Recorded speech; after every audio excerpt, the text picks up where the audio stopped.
주님께서 여러분과 함께 요한이 전한 거룩한 복음입니다.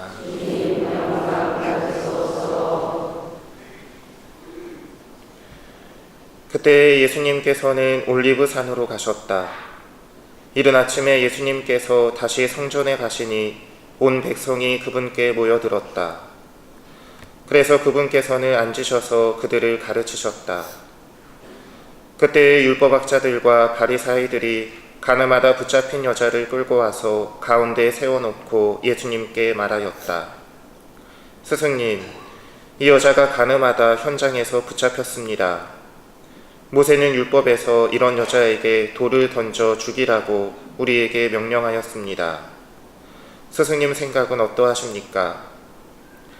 그들은 예수님을 시험하여 고소할 구실을 만들려고 그렇게 말한 것이다. 그러나 예수님께서는 몸을 굽히시어 손가락으로 땅에 무엇인가 쓰기 시작하셨다. 그들이 줄곧 물어대자 예수님께서 몸을 일으키시어 그들에게 이르셨다. 너희 가운데 죄 없는 자가 먼저 저 여자에게 돌을 던져라. 그리고 다시 몸을 굽히시어 땅에 무엇인가 쓰셨다.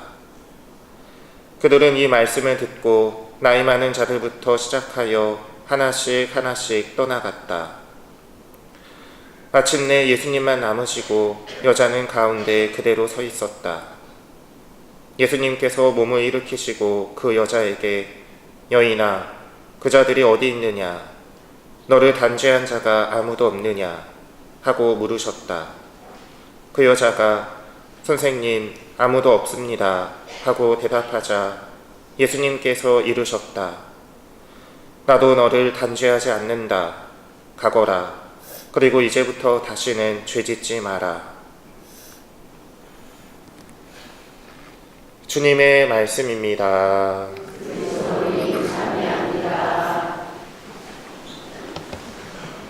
참 예수님. 네, 우리 길동교 여러분 한 주간 동안 안녕히 잘 지내셨나요? 네, 어떻게 잘 지내셨어요? 네, 나름대로 그럭저럭 잘 지내셨겠죠? 네, 이제 벌써 사순 제5주일입니다. 이제 이번 주간이 지나면 이제 어떤 주간이 시작이 되죠? 네? 네, 성주간이 시작이 되죠. 이제 돌아오는 다음 주일은 주님 순환 성지주의를 예수님께서 이제 본격적인 순환의 길을 걸으시기 위해서 이제 예루살렘에 입성하시게 되죠. 그리고 이 성주간을 보내면서 우리 모두 예수님과 함께 거룩한 그런 성주간을 통해서 순환과 죽으심과 묻히심과 또 부활하심을 맞이하기 위한 준비를 하게 됩니다. 여러분들 사순 시기 보내시면서 잘 나름대로 준비하시고 기도하시고 실천하고 계시죠? 네, 딱 한 11분 정도 대답하시네요. 네, 아무쪼록 남은 사순 기간 열심히 또 내가 할 수 있는 그런 주님께 내어드릴 수 있는 최고의 그런 선물을 내어드리면서 그 내어드림의 시간들이 주님과 함께 걸어가는 그런 소중한 시간들이 되시기를 바라겠습니다. 여러분들 오늘 복음 말씀 잘 들으셨죠? 네, 오늘 복음 말씀에 가늠하는 여인이 오늘 복음 말씀에 나오는데 예수님께서 이 여인을 단죄하셨나요? 단죄하지 않으셨나요? 단죄하지 않으셨죠. 오늘 복음 말씀을 통해서 예수님께서는 그 어떤 죄도 우리의 모든 잘못을 용서하시는 그런 자비로우신 예수님의 마음, 하느님의 마음을 우리가 오늘 복음 말씀을 통해서 느낄 수 있게 됩니다. 저는 오늘 복음 말씀을 이렇게 묵상하면서 예전에 제가 겪었던 또 경험했던 일이 떠올랐어요. 어떤 일이었냐면 제가 주일학교 교사를 할 때 아무것도 모르고 주일학교 교사를 시작했거든요. 정말 말 그대로 이 남 놓고 기억자도 모른다라는 말이 있잖아요. 그 정도로 정말 뭐 성경에 대해서도 하느님에 대해서도 뭐 예수님에 대해서도 전혀 알지 못하는 그런 상황에서 주일학교 교사를 하다 보니까 얼마나 많이 부족하고 모자랐겠어요. 그쵸? 그것을 제가 너무나 잘 알아서 뭐라도 해야 되겠는데 뭘 하면 좋을까라고 막 물색을 하다가 그때 때마침 제가 머물던 성당에서 이 청년회에서 성경 공부를 모집을 하더라고요.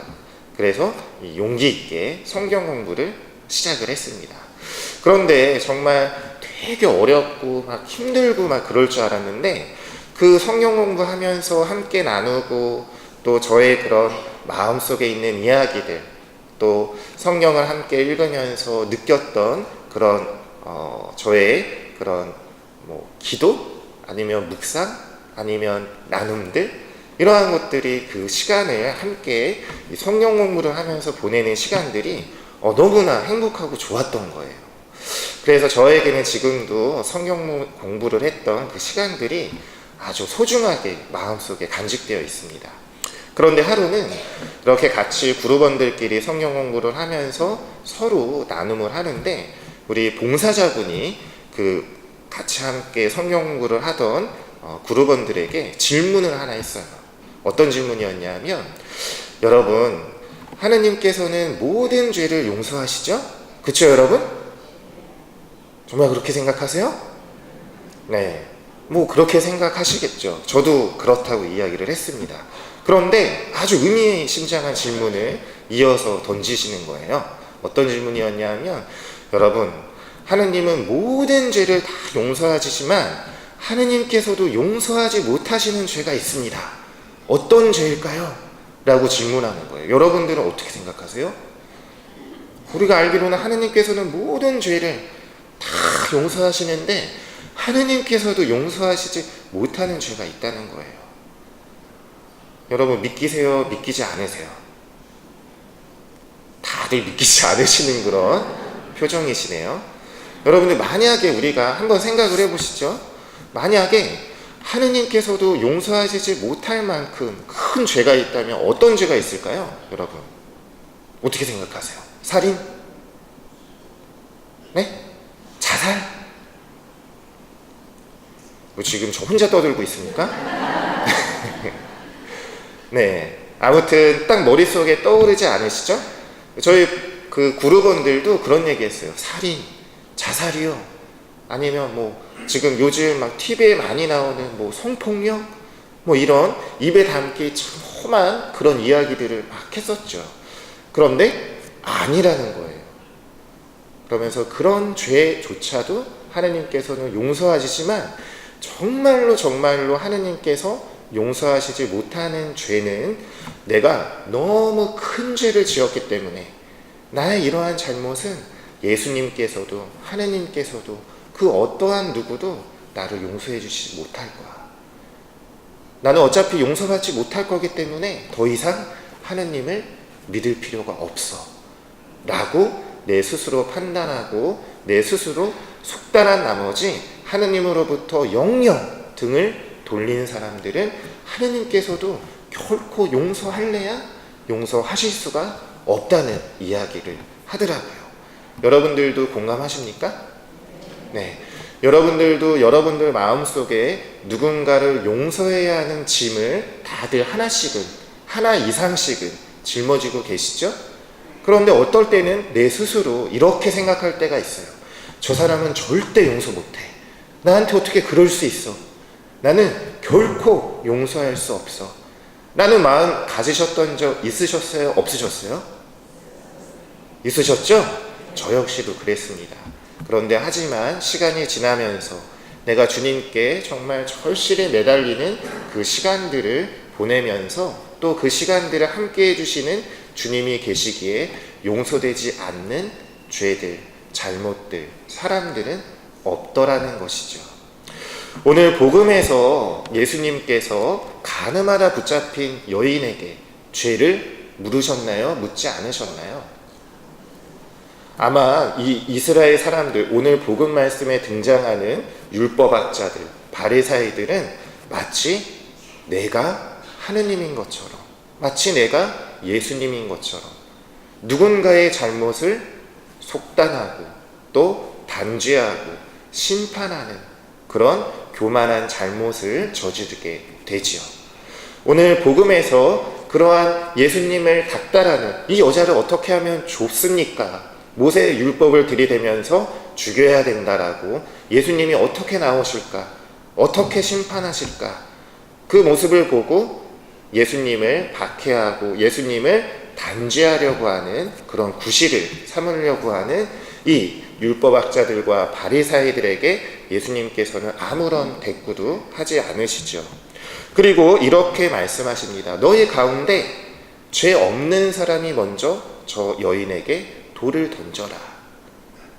여러분들 같으면 그 여인에게 돌을 던지실 수 있으시겠어요? 여러분들도 오늘 복음 말씀에 나오는 바리사이나 율법학자들처럼 예수님의 그 말씀을 듣고 정말 내 자신의 삶을 돌이켜 본다면 쉽게 돌을 던질 수 없으시겠죠. 그것은 여기 있는 저도 마찬가지입니다. 그리고 마지막 말씀, 저는 이 마지막 말씀이 너무나 마음에 와닿았어요. 나도 너를 단죄하지 않는다. 그리고 이제부터 다시는 죄짓지 마라 라고 말씀하십니다. 저의 삶을 돌이켜봅니다. 오늘 이 말씀을 들으면서 내가 과연 하느님을 믿지 않았으면 지금 나는 과연 무엇을 하고 있었을까? 어떠한 마음과 어떠한 생각과 어떠한 삶의 모습으로 살아가고 있을까? 과연 나는 행복하게 살아가고 있었을까? 라는 생각을 해보게 되는 것이죠. 그리고 또 한편으로 생각해 보게 됩니다. 지금 만약 내가 하느님을 믿기는 믿는데 신앙을 갖기는 갖는데 신부로 살아가지 않았다면 나의 삶은 또한 어떠했을까? 정말 행복하고 기쁘게 살아갈 수 있었을까? 아니면 겉으로는 하느님을 믿는다, 신앙을 갖고 있다, 나는 하느님을 믿는 하느님의 자녀다 라고 생각하면서 수도 없이 마음속에서 누군가를 심판하고 단죄하고 누군가를 벌하고 누군가를 용서하지 못해서 전전긍긍하고 그러한 삶을 살아가면서 과연 나는 정말 진정으로 행복하게 살아갈 수 있었을까? 그런 나름대로의 생각들을 하면서 지금 내가 신앙인으로 하느님을 믿는 하느님의 자녀로 또 사제로 살아가고 있는 이 삶이 정말 기쁘고 행복한 삶이구나. 인간적으로는 부족하고 지금도 누군가를 미워할 수 있고 또 내가 하고자 하는 내 뜻, 내 욕심, 내 마음들 때문에 때로는 하느님을 등지고 있는 경우들도 있지만 내가 신앙이기 때문에 그래도 하느님을 믿고자 하는 하느님을 전하고자 하는 사제로 그나마 살고 있기 때문에 그래도 한 번이라도 더 주님께 매달리고 나의 잘못을 주님께 봉헌하고 또 그러한 봉헌 속에서 여전히 나를 용서해 주시고 지켜봐 주시고 너그러운 마음으로 기다리시고 인내하시는 그러한 예수님을 하느님을 발견할 수 있는 것이 아닐까.